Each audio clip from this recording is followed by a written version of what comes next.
Guam and Holiday viewers. We hope you're staying safe, dry, and warm as we approach the rainy season here on island. Welcome to another episode of the We Want to Know Action Pack Show.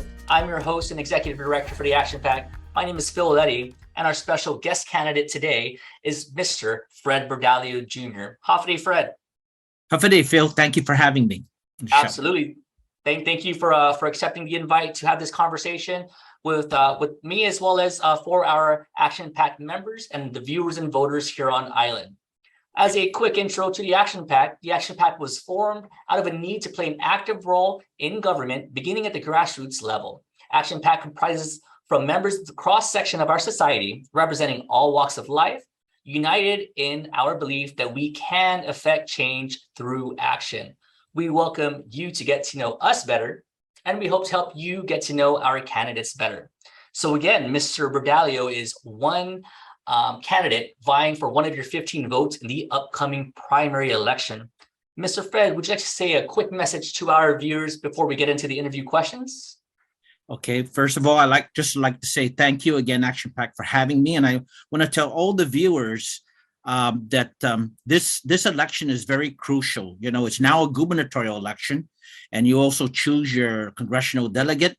And of course, you choose your leaders who are policymakers in the Guam legislature. I want to be one of your policymakers in the 37 Guam legislature.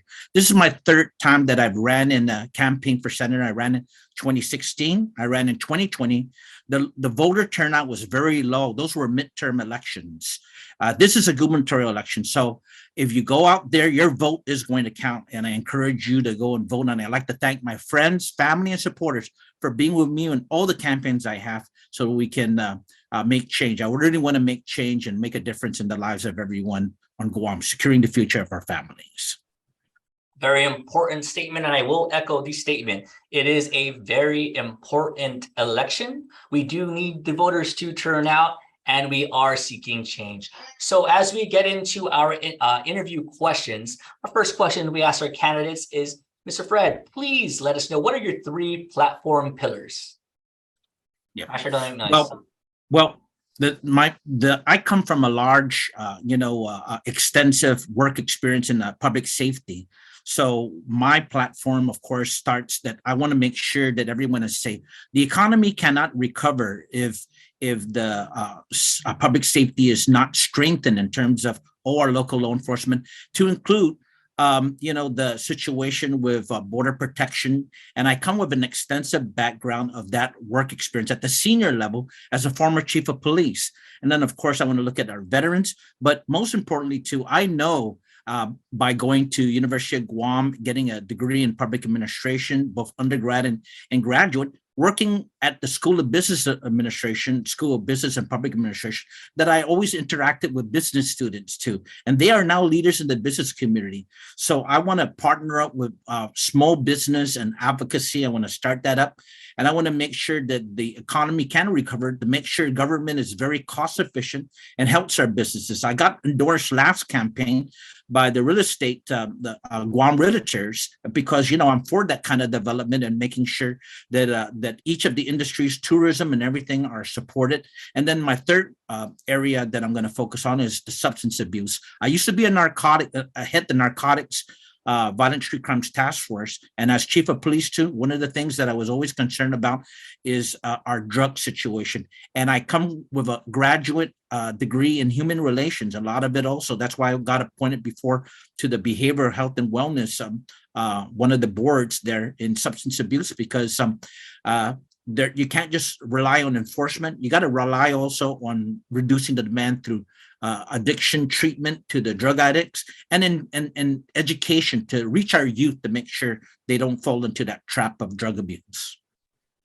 Very important pillars. I am aware of your public safety and law enforcement background, and I do believe we do need more representation of that focused points in our legislature. So I always have respect for those that do serve our island. And you're right in regards to supporting different aspects and different industries for the growth through business, with your experience and your previous your previous, I guess you got a recommendation from the Guam Association of Realtors. They are one of our partners, so that's always a good sign. As the realtor and the realty industry here on island is a big aspect that I do know a lot of the lawmakers will have to look at. Yeah, Not trying to, yeah. And Phil, the diversification of our economy, because tourism is our bread and butter. They asked me, how would you diversify the economy? And one of the areas I'm looking at right now with the use of technology, which my wife is in. She just recently got her doctorate in business administration, right? I was with her side by side on that. And she looked at retail grocery. They weren't hit as hard during the pandemic because they always stayed in operation. But diversification, I've seen some of our talent in music, the film industry. Kudos a little bit to former speaker Tina Munya Barnes, who wants to go into a film industry. But we have a lot of talented artists. My son is one of them who's a musician.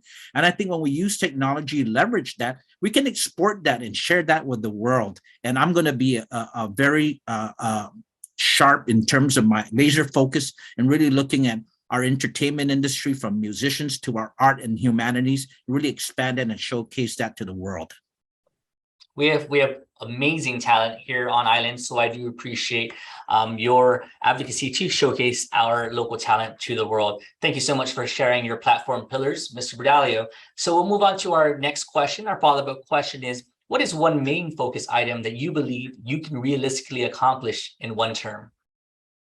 I believe that on the strengthening of law enforcement, the key area there that I want to focus on is that you have volunteers in law enforcement. When I was chief of police, I had about 5 police reserve cycles graduating at Dedido Precinct where the training took place. The reserves, there used to be 104 when I retired, police volunteers when I retired in 2015. Now we're down to 15 police reserves. Over 90 some reserves have left the force. And the full-time, there was 342 full-time officers, and now we're down to probably 255 to 60. That's over 70 full-time police officers leaving the force. In the Marine Corps, I mean, I got 16 years of military service. I served in corrections in the Marine Corps, and I served in military police and naval security and military police in the Army Reserve. But my area in the Marine Corps was recruiting.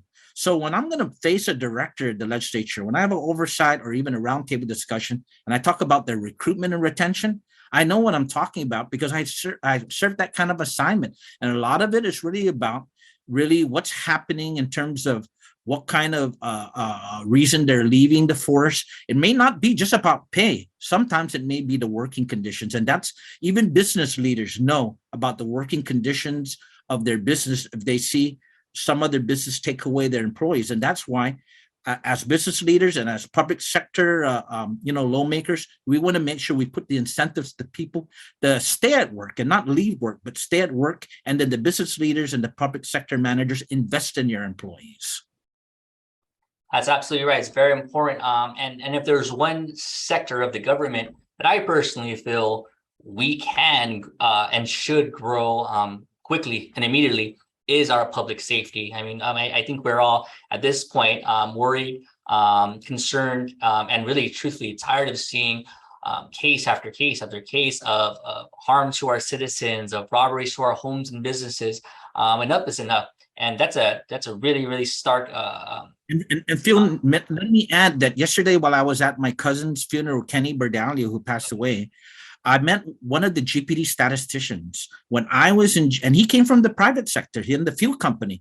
And, when they do quantitative analysis in the fuel company and just on that, by designating target prices and that. But with him, when he came to GPD, he got a above stat recruitment. And I had about 3 statisticians, doing the crime stats with a crime analyst. And they were supposed to do some crime mapping.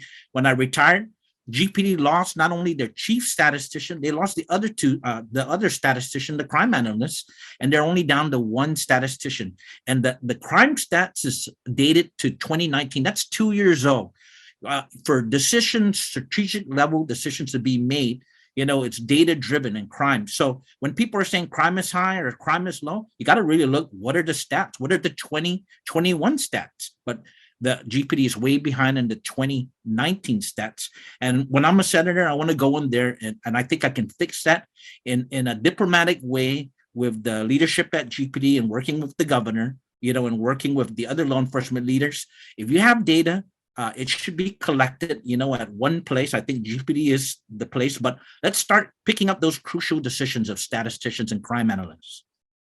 Absolutely. My father was served as a Guam police officer up until 1999. And truthfully, we did move off island because he, like many officers today, he was able to, he sought better opportunity. I'm not too sure if it was the work conditions or whatnot, but he was able to seek better opportunity by way of being a peacekeeper in the United Nations. But the fact remains, you mentioned that we have, correct me if I'm wrong, under 300 full-time service police officers on island?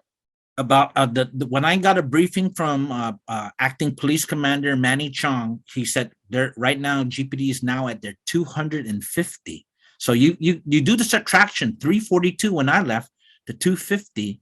That's over 70 some police officers that have already left. I think when you look at the bigger number, that there's an average of 160,000 citizens that call Guam home. That's right. That is way too low for the proper protection and preventive measures as far as community awareness and visibility throughout our streets and our neighborhoods to hamper down on the crime numbers. So I really do hope that what be it if you are elected past the primary and past the general, and anyone else that does share, because quite a few of the senator candidates that I interviewed, they do share the concerns with our public safety. So I really do hope that those that do make it into the 37th legislature really do put a focus point on our public safety, because enough is enough. And I know we feel that all as citizens who call this beautiful island home. So thank you so much for that focus point, Mr. Bordallo. Now we're going to move to our closing question. It's no secret that the Action PAC is pro-business. We firmly believe that the more successful the business growth is throughout our economy, the more jobs we're able to afford our citizens, and then the more food is on the table for our homes. And I think there's a beautiful synergy. So with that said, how will you help our local business community as we move through and past these times of economic recovery? This is what I said about diversifying the economy, looking at the industry of music, entertainment, and showcasing it the world. What I want to do also with small businesses, I want to stand up a small business advocacy group to hear some of their concerns.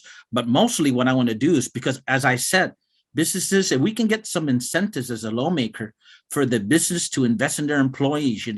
My brother during the pandemic closed down his restaurant. My other brother has an electrical company, Bordallo Electric, right? And he's doing okay. And we got some big companies that are doing some contracts for the military with the military, growth that's happening here in Ireland. I want some of that money invested outside the fence for our local business that are outside the fence, not just from some off-island big corporation to spend the big bucks. They get the contract and they're spending inside the fence. I want some of that revenues outside. And I think at the area and the experience I've had at the strategic level conversation of individuals that I dealt with as chief of police, or when I was going to school at the Naval Postgraduate School, and I met a lot of the big leaders in the defense area. And I also went to the Asia Pacific Center for Security Studies. I think I'm the only candidate that has went through that schooling, and it's a geopolitical type of learning environment there about all the issues that happen that Guam plays in a major role. That's the area I want to do that I think is going to really help business, because now more of that revenue is coming out to outside the fence, opportunities for businesses to grow. And at the same time, manage that with making sure government is sometimes reorganized, sometimes privatize some areas there, integrate some. And I did that even at GPD, doing that reorganization. I made the forensic division. I put the evidence control that used to be under support division under the forensic division. And right now, the chief that has taken over have left it that way, because now evidence custodians are talking with crime analysts, and they're all down at the court when it comes down to that. I can find ways to reconfigure things. But at the same time, I just don't do it alone. That's to be the input from the business people, from the small business that I want the advocacy for, and business from the larger community of business and public. It should be public-private partnerships sometimes. And those are the areas that I'm also looking at. Oh, those are some conversations that we business community are advocating for as well. So we appreciate any candidate and future lawmaker that understands the concept of public-private partnership, conversation, dialogue. Because in the end, we all want to see Guam progress, and I think that that's the conversation and dialogue is where the magic is. So I do appreciate you taking your time to speak with me today, as well as our viewers and potential voters. With that in mind, the primary is this Saturday, August 27th, and you are vying for one of each voter's 15 votes to move into the general election. Do you have a final message to the viewer and voter, sir? Okay, well, again, thank you, Action PAC, for giving me this opportunity. I want to tell all the viewers out there, my name is Fred Bordallo Jr. I'm number 12 of the Democratic Party ballot. I ask for your vote. I ask you to give me an opportunity to serve you, the people. Once I win a seat, it's not about political party anymore. It's serving the people, and it's all aspects of every sector of our community that should be looked at, from everything from energy to utilities, to the government and public safety, which I'm going to be focusing on, and to our education system that got a lot of economic recovery, where my wife currently works in right now, Guam Community College, University of Guam, the higher education institutions that are producing people like you, Phil, and everyone else that are becoming business leaders who've had a grasp to continue their learning journey so that they can make Guam a better place. So I just want to ask the voters again, please give me an opportunity on number 12 in the Democratic Party. And thank you, Phil, and thank you, Action PAC, and all the viewers out there. Get out and go and vote. Your vote counts. Absolutely, Mr. Bordallo. I want to echo that statement. Your vote does count. Your voice is your vote, and your vote is a vehicle for change here on this island. So on that note, once again, the primary is on August 27th. Please do feel free to rewatch this episode of Mr. Bordallo, as well as any candidates that we've interviewed previously, as well as those that we will interview afterwards. And we do hope that you come to your own conscious conclusion on who you truly feel deserves to represent you and our island as we progress forward. Times have been tough the past few years, and it's important. This is a very, very important election.